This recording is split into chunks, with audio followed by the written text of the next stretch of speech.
اس وقت صبح کے 7 بج رہے تھے۔ میں آفس جانے کے لیے تیار ہو رہا تھا۔ آج کل میں کافی زیادہ خوش رہنے لگا تھا۔ ہر چیز اچھی محسوس ہو رہی تھی اور اس کی وجہ یہ تھی کہ میں نے دوسری شادی کر لی تھی۔ یہ شادی مجھے راس آ گئی تھی۔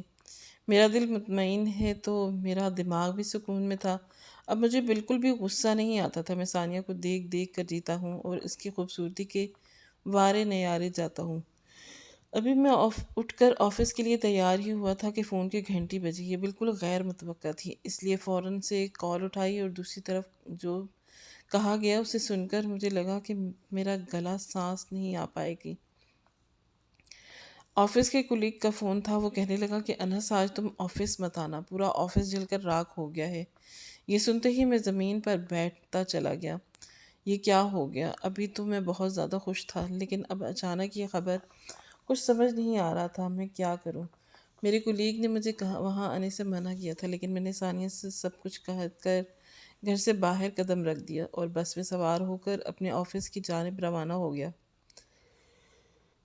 تھوڑی ہی دیر میں فضائیں دھوئیں اور جلنے کی بو سے محسوس ہو رہی تھی۔ پہنچا تو وہاں کی حالت دیکھ کر میں دکھ کے تا گہرائیوں میں گر گیا۔ میری خوشیوں کا نظر لگ چکی تھی۔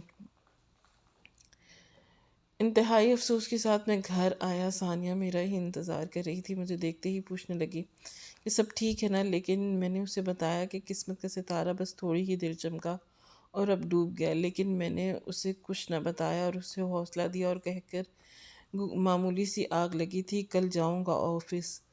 آج تو تھوڑا بہت کام ہوگا، پھر کل سے دوبارہ آفس چلا جاؤں گا، لیکن اندر ہی اندر میں بہت زیادہ ڈرا ہوا تھا۔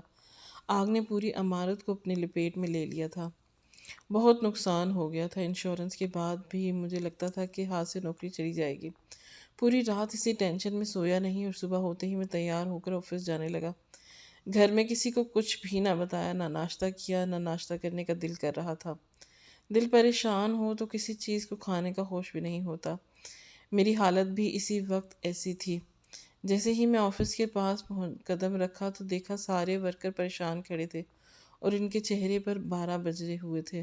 میں نے آگے بڑھ کر اپنے مینیجر سے کچھ پوچھنا چاہا تو وہ خود بھی پریشان دکھائی دے رہا تھا اور اس نے میرے سر پر بم پھوڑ دیا۔ اس نے کہا کہ کمپنی برباد ہو گئی ہے اور اب صرف دوبارہ کام پر آ گئے ہیں کہ اب سب کا دماغ ٹھیک ہے۔ کمپنی نے اپنے تمام ماتحتوں کو نکال دیا ہے، صرف مینیجر کی جاب باقی رہی ہے تاکہ کہیں اور اگر عمارت شفٹ کی بھی جائے تو مینیجر وہاں پر موجود رہیں، لیکن آپ سب کو جاب سے فارغ کر دیا گیا ہے۔ میرے پیروں تلے سے زمین کھسک گئی۔ یہ کیسی آفتاب آن پڑی تھی۔ ابھی میں نے تھوڑی دیر پہلے ہی خوشخبری دی تھی کہ بہت اچھی جاب لگی ہے، اب ہمارے دن پھر جائیں گے، لیکن اب یہ کیا خبر میری منتظر تھے۔ میں انتہائی مرے مرے قدموں سے گھر پہنچا اور گھر جا کر جو منظر میں نے دیکھا وہ میرے لیے انتہائی حیران کن تھا۔ میں کبھی زندگی میں سوچ بھی نہیں سکتا تھا کہ یہ منظر بھی دیکھنے کو ملے گا۔ میری دوسری بیوی ثانیہ بے انتہا رو رہی تھی اور میرے پوچھنے پر اس نے جو بتایا اسے سن کر میرا سر چکرانے لگا۔ میں نے دونوں ہاتھوں سے اپنا سر پکڑ لیا، سوچنے لگا کہ آخر ایسی کون سی غلطی ہو گئی جو ایسی سزائیں مل رہی ہیں، وہ بھی پے در پہ، اور کوئی وقفہ بھی نہیں آ رہا۔ تب میرے دماغ میں جھمکا ہوا اور مجھے ایک شخصیت کا خیال آیا، لیکن اب بہت دیر ہو چکی تھی۔ میں پہلے ہی بہت دکھی تھا، لیکن گھر آ کر جو منظر میں نے دیکھا میں سوچ بھی نہیں سکتا تھا۔ میری ماں اور میری بیوی ایک دوسرے سے بے تحاشا لڑ رہی تھیں اور ایک دوسرے پر الزامات عائد کر رہی تھیں۔ میں ذہنی طور پر تھکا ہوا تھا اور اس حالت میں دیکھا تو اور پریشان ہوا اور آگے بڑھ کر دونوں کو سرزنش کیا، لیکن ان پر کوئی اثر نہیں ہو رہا تھا۔ وہ لڑائی میں ایک دوسرے سے اس طرح آگے بڑھی جا رہی تھی کہ جیسے کوئی مقابلہ ہو، یہاں تک کہ میں نے چیخ کر دونوں کو چپ کروانے کی کوشش کی اور انہیں خبر سنائی کہ آپ دونوں کی لڑائی کا ہی اثر ہے، میری نوکری چلی گئی ہے۔ اماں تو یہ سن کر صدمے میں آ گئیں کہ گھر کس طرح چلے گا، سارا خرچہ کیسے ہوگا، لیکن میری بیوی تو چونک گئی اور اس نے کہا کہ آپ یہ کیا کہہ رہے ہیں، اب ہم کیسے دن گزاریں گے، کیسے آپ میرے خرچے پورے کریں گے، میں نے آپ سے شادی اس لیے تو نہیں کی تھی۔ یہ کہہ کر وہ بری طرح رونے لگی اور میں نے اس کے رویے پر حیران ہو گیا۔ کل تک تو وہ میرے صدقے واری جا رہی تھی اور آج میری نوکری چلی گئی تو اس کا رویہ بالکل ہی بدل گیا۔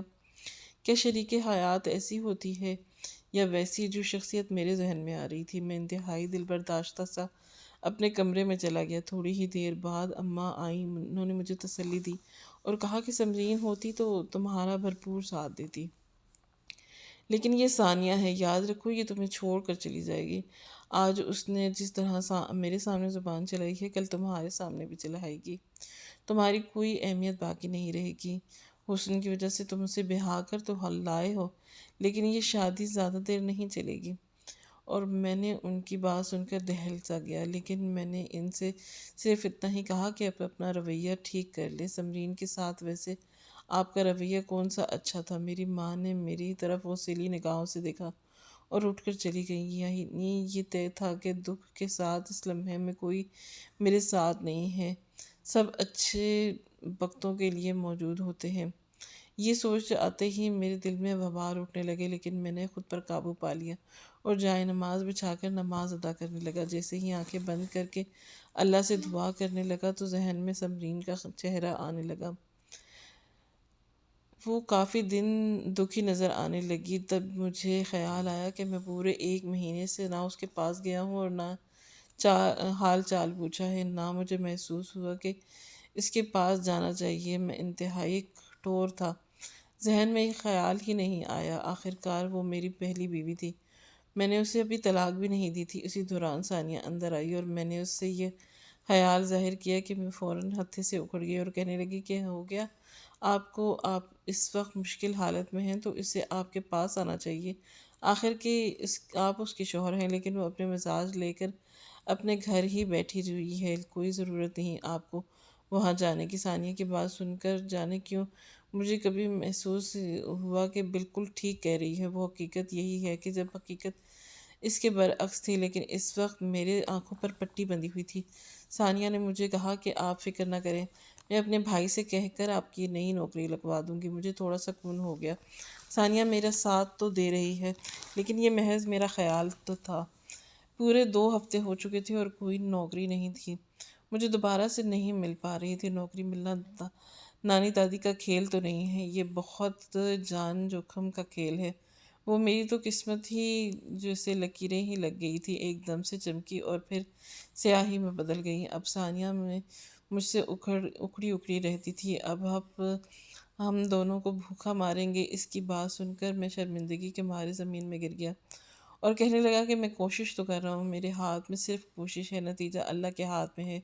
تب اس نے ناک چڑھا کر کہا کہ نہ جانے میری مت ہی ماری گئی تھی جو میں آپ سے شادی کر لی، اچھی خاصی زندگی اپنے گھر میں گزار رہی تھی، آپ کے باتوں میں آ گئی، شاید میں آپ کی تعریفوں کی بھوکی ہو گئی تھی اور آپ کے منہ سے اپنے حسن کی تعریف سن کر مجھے اچھا لگنے لگا تھا، اسی وجہ سے آپ سے دوسری شادی کرنے پر بھی راضی ہو گئی، ورنہ آپ کی شخصیت تو ایسی بالکل بھی نہیں کہ آپ سے کوئی دوسری شادی بھی کرے۔ اس قدر تلخ باتوں پر میرا دل جلنے لگا اور میں اپنی جگہ پتھرا سا گیا۔ اب میری زندگی میں یہی رہ گیا تھا کہ حد درجہ دل برداشتہ ہو کر رہ گیا تھا۔ اب مجھ میں اتنی ہمت باقی نہیں رہی تھی جس سے سمرین سے معافی مانگ سکوں۔ نہ جانے کیوں میرا دماغ سن ہو کر رہ گیا تھا، میں زور زور سے چخ چخ سے پریشان ہو گیا تھا۔ لیکن پھر ایسا ہوا کہ میں نے اپنی زندگی میں بنا سوچا تھا، اور رات میری زندگی کی سب سے ڈراؤنی رات تھی، اور آج بھی جب سوچتا ہوں تو دل و دماغ ہل جاتا ہے۔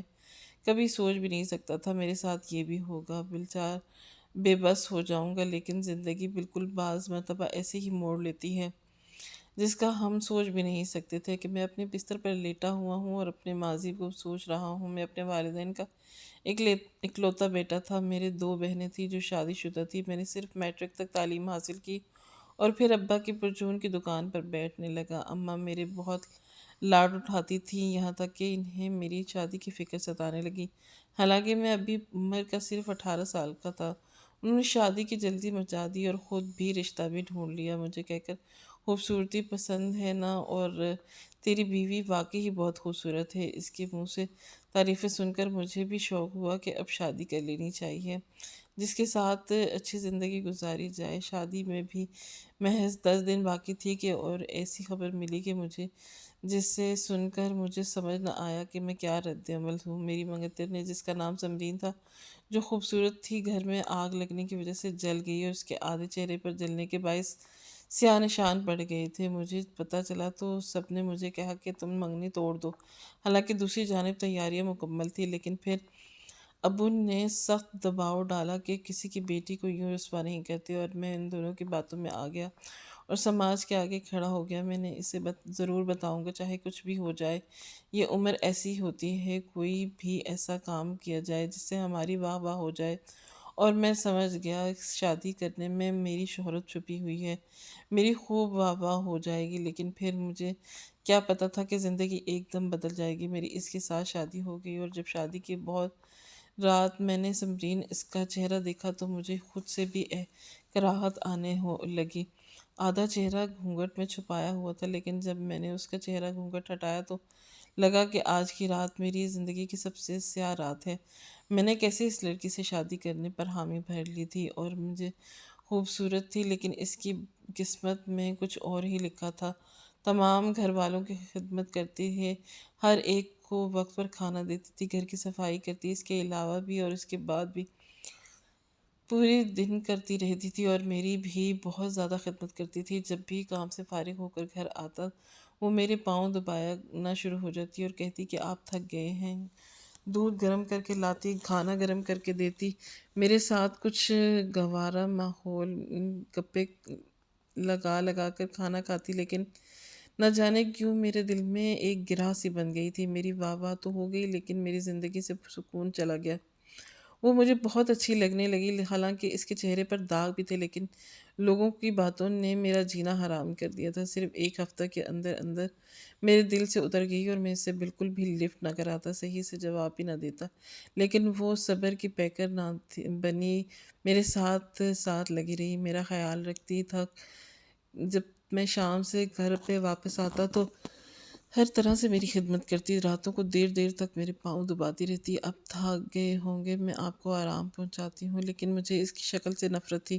اس کی آدھی جلی شکل دیکھ کر میں بیزار ہونے لگا۔ امی بھی اب اسے دیکھ کر طعنے دینا شروع ہو گئیں۔ صرف واحد بابا ہی تھے جو اس سے محبت سے پیش آتے تھے، لیکن اسے ایک شخص کی محبت کی بدولت وہ تمام لوگوں کو پلٹ کر جواب نہ دیتی تھی، ہمیشہ گھر کا سکون برقرار رکھنے کی کوشش کرتی تھی۔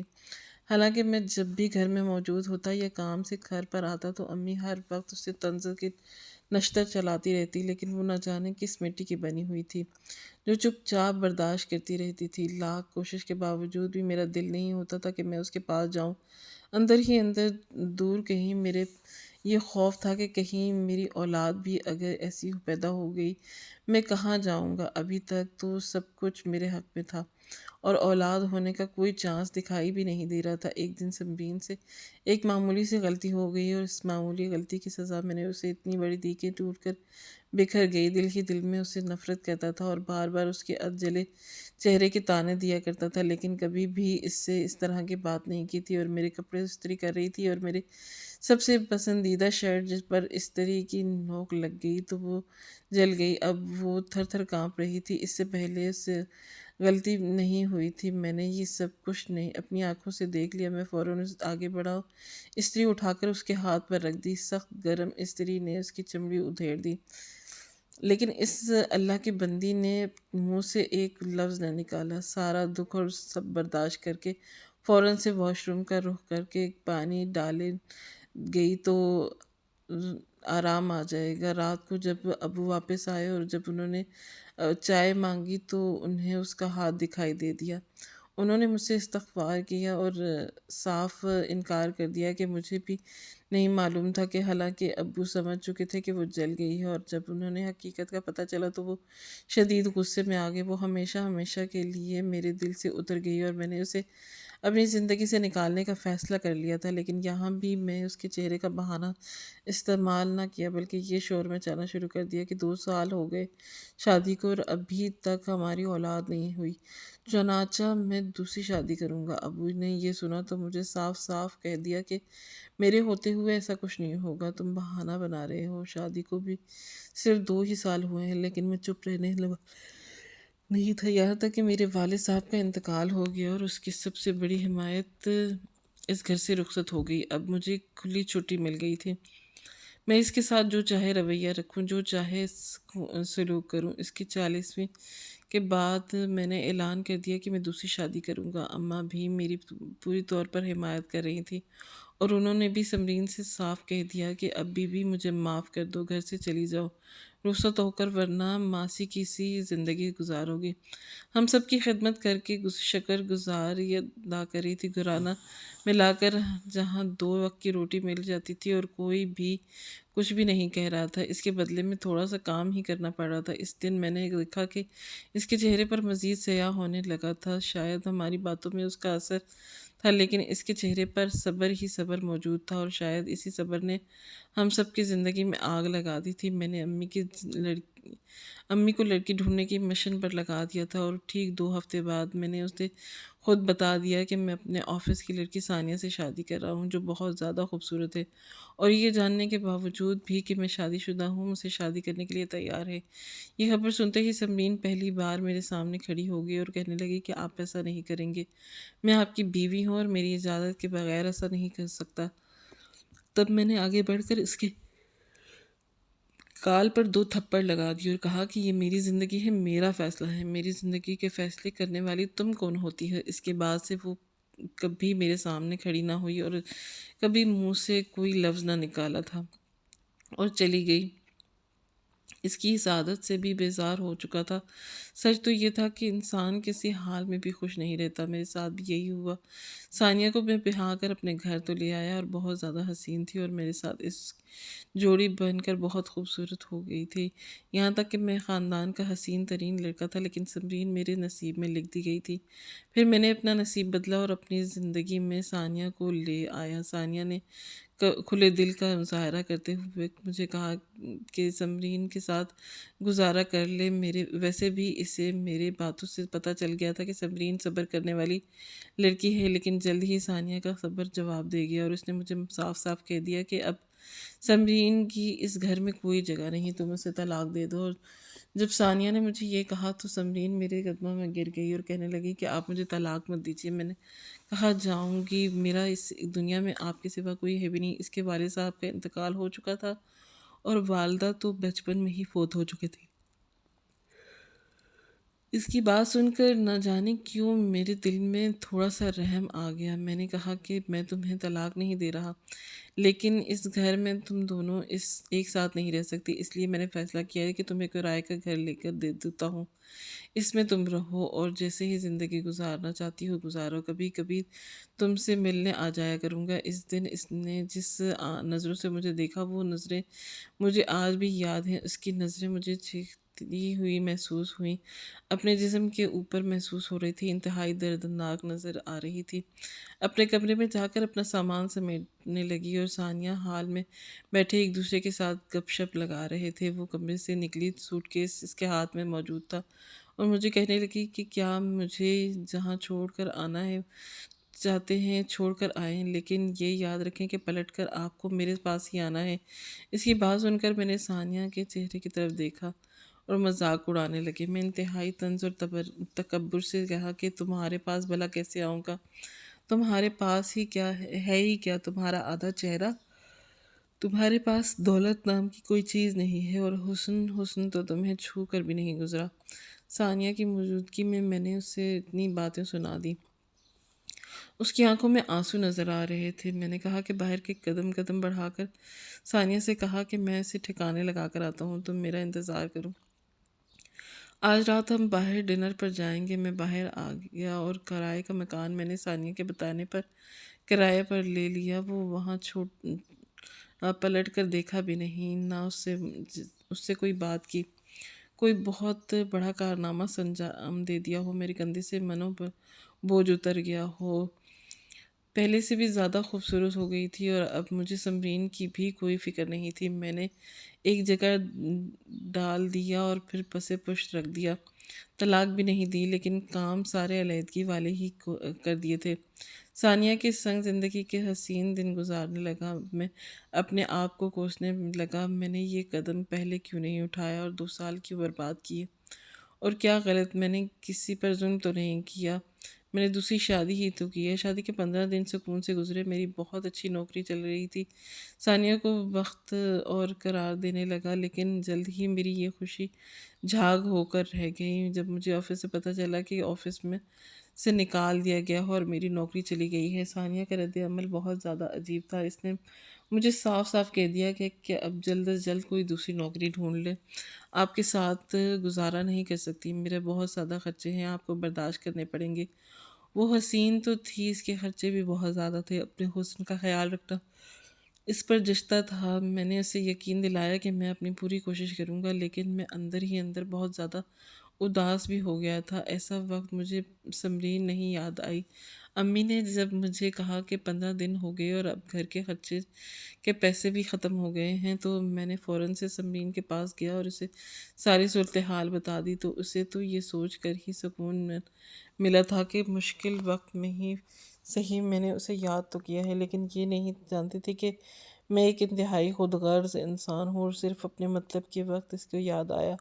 اس نے مجھے اپنی جمع پونجی میں سے کچھ پیسے دے دیے اور کہا کہ گھر میں ختم ہونے والے راشن کی مد میں خرچ کر دیجیے گا۔ مجھے خوشی ہو گئی کہ میں آپ کے کسی کام آ سکی ہوں، اس لیے اس کا شکریہ ادا کیا، اس کے ساتھ اچھا سا دن گزارا اور گھر آ گیا۔ گھر آیا تو ثانیہ نے مجھ سے پوچھ گچھ شروع کر دی، چیخنے چلانے لگی اور کہنے لگی کہ آپ سمرین کے پاس سے ہو کر آ رہے ہیں، یعنی آپ ابھی بھی اپنے دل میں اس کے لیے نرم گوشہ رکھتے ہیں، مزید برداشت نہیں کر سکتی، چنانچہ آپ مجھے طلاق دے دیں۔ اس کی بات سن کر میں نے کہا کہ میں اس سے پیسے لینے گیا تھا، نے تمہاری طرح مجھے دھتکارا نہیں ہے اور پیسے پکڑائے اور کہا کہ جب بھی ضرورت ہو مجھ سے پیسے لے لیجیے گا۔ میری بات سن کر ثانیہ ٹھٹک کر رہ گئی، کہنے لگی کہ اس کے پاس پیسے کہاں سے آئے؟ آپ نے پوچھا نہیں؟ سارا دن اکیلی رہتی ہے، اللہ جانے گھر میں کون کون آتا ہے۔ میرے دماغ میں یہ بات ڈالی تو میں ہتھے سے اکڑ گیا۔ تم اپنی زبان سنبھال کر بات کرو، میں نے 2 سال اس کے ساتھ گزارے ہیں اور وہ ایسی ہرگز نہیں ہے، لیکن میں یہ نہیں جانتا تھا کہ ثانیہ کا یہ پہلا وار میرے دل میں جا کر لگ گیا اور وہ آگے جا کر اپنا شکار کرے گا۔ خدا خدا کر کے مجھے نوکری مل گئی، لیکن تنخواہ انتہائی کم تھی۔ ثانیہ کے طعنے اب شروع ہو گئے تھے اور ختم ہونے کا نام ہی نہیں لے رہتے تھے۔ وہ بار بار مجھ سے یہی کہتی تھی کہ میرے خرچے پورے نہیں ہوتے، میرے خرچے پورے نہیں ہوتے، ہاتھ تنگ رکھنے کی عادت نہیں ہے، میرا ہاتھ انتہائی کھلا ہے، اب آپ نے تنگ کر دیا ہے۔ جب میں اسے سمجھاتا تھا کہ سمرین سے کچھ سبق سیکھوں اور تنگی میں رہنا سیکھوں، مجھے ثانیہ نے گھر میں شور مچا دیا اور کہہ دیا کہ اب آج کے آج اور ابھی ابھی مجھے طلاق دو، ورنہ میں تمہیں چھوڑ کر چلی جاؤں گی۔ اس نے مجھے اتنا پریشرائز کیا کہ میں نے اسے یقین دلایا کہ میں اسے ایک نہ ایک دن ضرور طلاق دے دوں گا۔ تمہارے جیسی حسین لڑکی ہی میرے ساتھ جچتی ہے اور واقعی میں یہی بات اب میری نوکری میں میری ترقی ہو گئی اور ایک دن پہلے جیسے تو نہیں لیکن کچھ بہتر ہو گئے، یہاں تک کہ ایک دن ثانیہ بازار سے کچھ سامان خریدنے کر لے کے آئی اور جب واپس آئی تو اس نے مجھ سے ایسے کچھ کہا کہ جسے سن کر میرا دماغ گھوم گیا اور میں فوراً سے اٹھ کر سمرین کے پاس چلا گیا اور مجھے وہاں دیکھ کر بہت خوش ہوئی اور 1 مہینے بعد اس سے ملنے آیا تھا۔ مجھے دیکھ کر کہنے لگی کہ میں آپ کا انتہائی انتظار کر رہی تھی، آپ کافی دنوں بعد آئے۔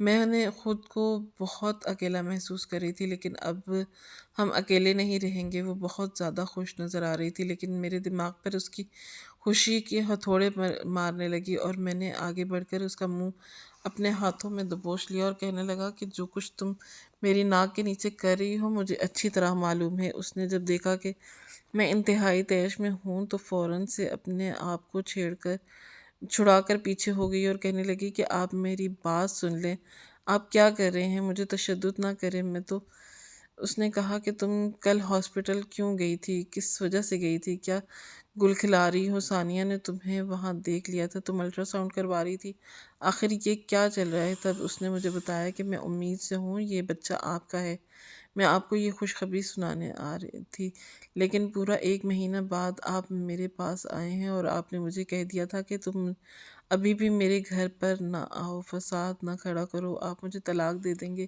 اس لیے میں گھر پر نہیں آئی، میرا فون اٹھاتے نہیں ہیں، آپ کیسے بتاتی میں آپ کو؟ لیکن میں نے اس کی ایک نہ سنی اور اس پر تھپڑوں کی بارش کر دی اور اسے تشدد کا نشانہ بنایا، اسے دھتکارنے لگا، صاف صاف کہہ دیا کہ یہ بچہ میرا نہیں ہے، تم نہ جانے کیوں کیا کچھ کر رہی ہو، اکیلی رہتی ہو، نہ جانے کیا گل کھلا رہی ہو، دنیا میں کیا لے کر آؤ گی، اسے میرا بچہ بنا کر میرے خون میں ملاوٹ کر رہی ہو، تمہیں صاف صاف بتا دیا ہے کہ میں نے تمہیں طلاق دیتا ہوں، طلاق دیتا ہوں، طلاق دیتا ہوں۔ میں نے اسے طلاق دے دی اور پیچھے پلٹ کر مڑ کر نہیں دیکھا۔ اس کے الفاظ میرے کانوں میں پڑے کہ جو کچھ آپ نے میرے ساتھ کیا، آپ اس دن پر ایک دن ضرور پچھتائیں گے، لیکن تب آپ کے ہاتھ میں کچھ بھی نہیں آئے گا۔ میرے ساتھ کچھ بھی اچھا نہیں کیا، آج تک آپ اس بات کو ضرور یاد رکھیں گے، لیکن میں نے اس کی ایک نہ سنی۔ اس وقت خدا بنا ہوا تھا اور زمین پر اکڑ کر چل رہا تھا، اور میں نے فخر سے ثانیہ کو بتا کہ میں نے سمرین کو طلاق دے دی ہے، اور یہ بات سنتے ہی ثانیہ تو خوشی سے پاگل ہو گئی اور مجھے کہنے لگا کہ گلے لگا کر کہنے لگی کہ تم دنیا کے سب سے اچھے شوہر ہو، اسی طرح میری بات مانتے رہو تو ہمارا رشتہ بہت اچھا چلے گا، میں مرتے دم تک تمہارے ساتھ نبھاؤں گی۔ ثانیہ کی بات نے میرے اندر ایک خوشی سی بھر دی اور میں اس کے پیچھے تمام رویوں کو بھول گیا، سمرین کے تمام اچھے رویے مٹی میں ملا دیے اور اس کی وفاداری کی سزا دے کر آ گیا، لیکن مجھے نہیں پتا تھا کہ سمرین کی آہ عرش پر چلی جائے گی۔ اب میرے برے دن آ گئے تھے۔ میری نوکری پر 4 سال مکمل ہونے کی صورت میں مجھے یہاں بھیج دیا گیا، اور اسی خوشی کی خبر کی مٹھائی خرید کر میں نے ثانیہ کے بانٹنا چاہا، مگر مٹھائی کی دکان پر پہنچ کر جیسے ہی مٹھائی خرید کر باہر نکلا تو ایک تیز رفتار گاڑی نے مجھے کئی فٹ ہوا میں اچھالا تھا اور مٹھائی زمین پر جا گری، میری خون میں رنگ گئی۔ تب مجھے اندازہ ہوا کہ زندگی بدلتی تو کسی طرح بدلتی ہے، ایک لمحہ نہیں لگتا اس کے کن اشاروں پر اور سب کچھ برباد ہو جاتا ہے۔ یہ خبر ثانیہ تک پہنچی تو وہ کافی دیر تک روتی رہی، مجھے اسپتال پہنچایا گیا، میرا آپریشن کیا گیا، اس کے بعد بہت زیادہ رقم کی ضرورت تھی لیکن قرض لیا گیا اور میرا آپریشن کروا دیا گیا۔ مجھے گھر لے کر آگے امی بھی بہت زیادہ پریشان ہو رہی تھی اور بار بار میرا خیال رکھنے لگی تھی۔ وہ حقیقت تھی کہ ہمیشہ ہمیشہ کے لیے میرے اپنے پاؤں سے محروم ہو گیا تھا، معذور ہو گیا تھا اور چلنے پھرنے سے بھی قاصر تھا۔ ڈاکٹر نے کوئی امید نہیں دلائی تھی، یہ ہمیشہ ویسے ہی رہیں گے، اس کی بہتری کی کوئی چانس نہیں ہے۔ آپریشن کر کے ہم نے دیکھ لیا لیکن کوئی فائدہ نہیں ہوا، آپریشن کے پیسے بھی ضائع ہو گئے، چنانچہ اب انہیں گھر لے جائیں، اب انہیں اپنی زندگی کی اس چیز کی عادت ڈالنی ہے اور ویل چیئر پر ہی رہیں گے۔ یہ سن کر مجھے لگا کہ مجھے کسی نے 7ویں آسمان سے پر پہنچا کر ایک دم سے دھکا دے دیا ہو۔ میں ریزہ ریزہ ہو گیا۔ شروع میں ثانیہ کا رویہ میرے ساتھ بہت زیادہ اچھا تھا اور میرا بہت خیال رکھتی تھی۔ ایک معذور انسان کے ساتھ کوئی کب تک ہمدردی کر سکتا تھا؟ وہ اس کی سگی بہن، سگا بھائی، پھر بیوی ہی کیوں نہ ہو، اولاد تو بہت دور کی بات ہے۔ سب لوگ ساتھ چھوڑ کر چلے گئے تھے، میری ماں میرا ابھی تک خیال رکھ رہی تھی لیکن وہ بھی بوڑھی ہو چکی تھی اور تھک چکی تھی، تو ثانیہ میرا خیال رکھتی۔ آخر بستر پر پڑے پڑے بھی تو مجھے 3-4 مہینے ہو گئے تھے، اور اب 3-4 مہینوں میں ثانیہ کا صبر جواب دے گیا تھا کہ اچانک آنکھ کھلی۔ ثانیہ وہ میرے پاس بیٹھی فون پر کسی سے بات کر رہی تھی، کہہ رہی تھی کہ اب اس سے پیچھا چھڑانا ضروری ہو گیا ہے، ہر وقت بستر پر پڑا رہتا ہے، ذرا بھی کوشش نہیں کرتا، کہ یہاں تک کہ اس کے گندے کپڑے بھی مجھے دھونے پڑتے ہیں۔ اتنا اونچے لمبے مرد کو واش روم لے کر جانا ایک مسئلہ ہے۔ چنانچہ میں اس سے طلاق لینے لگی ہوں، اور تمہیں میں ایک بات بتانا چاہتی ہوں کہ میں اب ماں بننے والی ہوں۔ میرے پیٹ میں پلنے والا یہ بچہ تمہارا ہے، ظاہر ہے میرے شوہر کا تو نہیں ہو سکتا، وہ تو معذور ہو گیا ہے، اس قابل نہیں ہے کہ مجھے اولاد کی خوشی دے سکے۔ اس سے خلا لے کر کسی دائر کر دوں گی، ویسے بھی ایک معذور شخص کے ساتھ کتنا عرصہ رہ سکتی ہوں۔ اس کی بات سن کر مجھے لگا کہ جیسے میرے پورے جسم پر کسی نے چھریاں چلا دی ہوں اور اس جا بجا زخمی کر دیا ہو۔ اس قدر سنگ دل بھی ہو گیا، اور میرے پلنگ پر میرے ہی گھر میں میرے پاس بیٹھی میرے خلاف باتیں کر رہی تھی اور یہ کہہ رہی تھی کہ میں اس سے طلاق لے رہی ہوں۔ اب میرا اس کے ساتھ گزارا مشکل تھا۔ میں نے سونے کے بھرپور ایکٹنگ کی اور ایک مرد ہوتے ہوئے بھی کچھ نہ کہہ سکا، بے بسی کا شکار بنا رہا۔ اس نے طلاق کے لیے کیس دائر کر دیا اور فیصلہ 2-3 دن میں ہی اس کے حق میں آ گیا۔ مجھے الوداع کیے بغیر ہی یہ سامان لے کر گھر سے چلی گئی۔ اس نے وہ سونا بھی لینا مناسب نہیں سمجھا، میں نے اسے تحفے کے طور پر دیا تھا۔ ہمارے لیے یعنی میری بوڑھی ماں اور میرے پیچھے کچھ نہ چھوڑا۔ اب ہم دونوں ایک دوسرے کے رحم و کرم پر تھے۔ میری ماں کی کمر بھی جھک گئی تھی اور مجھے بھی چلنے سے تقریباً معذور تھا، اور میں نے تو بالکل بے بس اور لاچار تھا۔ اس نے جاتے جاتے ہم پر اتنا احسان کیا کہ ہم دونوں کے لیے ایک نرس کا اہتمام کر گئی، اور کہنے لگی کہ اس کے پیسے میں کبھی کبھی ادا کر دیا کروں گی، اور تمہارے نام پر ایک اکاؤنٹ کھول دیا ہے، اس میں پیسے جمع کرا دوں گی، گھر کا خرچہ چلتا رہے گا، جتنا احسان تو تم پر کر ہی لیتی ہوں۔ مجھے اس کی بھیک ملتے ہی ایسا لگا جیسے کسی نے میرے اندر آگ لگا دی ہو۔ لیکن میں بستر پر پڑا بے بس، لاچار، معذور تھا، کچھ بھی نہیں کر سکتا تھا۔ اس دوران جس کی یاد مجھے سب سے زیادہ آ رہی تھی وہ سمرین تھی۔ میرے ساتھ یہ سب کچھ کیوں ہوا؟ کیونکہ میں نے ایک انتہائی صابرین لڑکی کے ساتھ بہت برا ظلم کیا، اسے اس وقت طلاق دی جب اسے میری سب سے زیادہ ضرورت تھی، جب وہ میری ہی اولاد کو جنم دینے لگی تھی۔ لیکن میں نے اس وقت ثانیہ کی باتوں کو سچائی پر مبنی کیا اور ہمیشہ ہمیشہ کے لیے اسے چھوڑ دیا۔ آج دنیا مکافات عمل ہے۔ میں کچھ سمرین کے ساتھ جو کچھ کیا، ثانیہ نے مجھے وہی سب کچھ لوٹایا، وہی کاٹا۔ آج میرا ڈاکٹر کے پاس چیک اپ تھا اور میرا میل نرس مجھے ڈاکٹر کے پاس لے گیا۔ وہیں چیک اپ کروانے کے دوران ایک خوبصورت سی لڑکی دکھائی دی اور وہ ہو سمرین جیسی تھی۔ میں نے یہ جاننے کے لیے کیا اور وہ واقعی سمرین ہے، ہلکی سی آواز لگائی۔ سمرین نے پکارا تو اس نے پلٹ کر دیکھا، تب میرے بدترین خدشے کی تصدیق ہو گئی۔ یہ سمرین ہی تھی جس کے ہاتھ میں ایک خوبصورت سا بیٹا تھا جو ہو میرا ہی لگ رہا تھا۔ میرے دل میں خیال لپکا کہ میں نے میل نرس سے کہا کہ وہ لڑکی کو بلا بھیج۔ اس نے جا کر اس سے بات کی۔ اس نے مڑ کر مجھے دیکھا اور حیرت کے سمندر میں غوطہ کھا کر رہ گئی۔ چھوٹے چھوٹے قدم اٹھا کر میرے پاس آئی، کچھ بھی نہ کہہ سکی، شرمندگی سے نظر جھکا رہی۔ میرے ہاتھ جوڑ دیے۔ میں نے اس سے کہا کہ تم نے ٹھیک کہا تھا کہ زندگی میں ایک بار تم سے ضرور ملوں گی اور اس وقت صرف پچھتاوا ہی پچھتاوا ہوگا۔ آج یہ بات سچ ثابت ہو گئی۔ اس کے چہرے پر ابھی بھی وہ نشان تھا، لیکن کافی حد تک ہلکا ہو گیا تھا اور وہ پہلے سے زیادہ حسین نظر آ رہی تھی۔ یعنی وہ نشان اس کے حسن پر رکاوٹ نہیں ڈال سکتا تھا۔ اس نے مجھ سے کہا کہ تم نے وہی کاٹا جو تم نے بویا، تم سے ہر ممکن حد تک نبھا کرنے کی کوشش کی، لیکن تم نے سب کچھ اپنے ہاتھوں سے برباد کیا۔ تمہاری بیوی۔ اس نے جب یہ سوال کیا تو میرے پاس کوئی جواب نہیں تھا، صرف آنسو کے۔ میں نے پوچھا کیا یہ میرا بیٹا ہے؟ اس نے میری طرف دیکھا، نفی میں سر ہلایا اور کہا کہ جب تم نے مجھے طلاق دی تھی، ساتھ میں تشدد کیا تھا، میری پہلی اولاد اسی میں انتقال کر گئی۔ میرے پیٹ کے اندر یہ میری دوسری شادی سے ہونے والا بچہ ہے۔ اب کبھی بھی مجھے اس طرح آواز مت دینا، میں اپنے شوہر کے ساتھ بہت خوش ہوں۔ اللہ نے مجھے میرے صبر کا صلہ دیا، جہاں کہیں بھی ہوں خوش ہوں، اور تمہیں بھی دعا دیتی ہوں کہ جلد تمہاری آزمائش ختم ہو جائے۔ یہ کہہ کر وہ پلٹ گئی اور میں نے اسے خود سے دور جاتے دیکھا۔ کیا زندگی کس قدر جلدی بدل جاتی ہے اور انسان کو اس کا انجام دنیا میں ہی دکھائی دیتا ہے۔ میرے ساتھ بھی یہی ہوا۔ میں اپنے انجام کے ساتھ ویل چیئر پر آ گیا تھا اور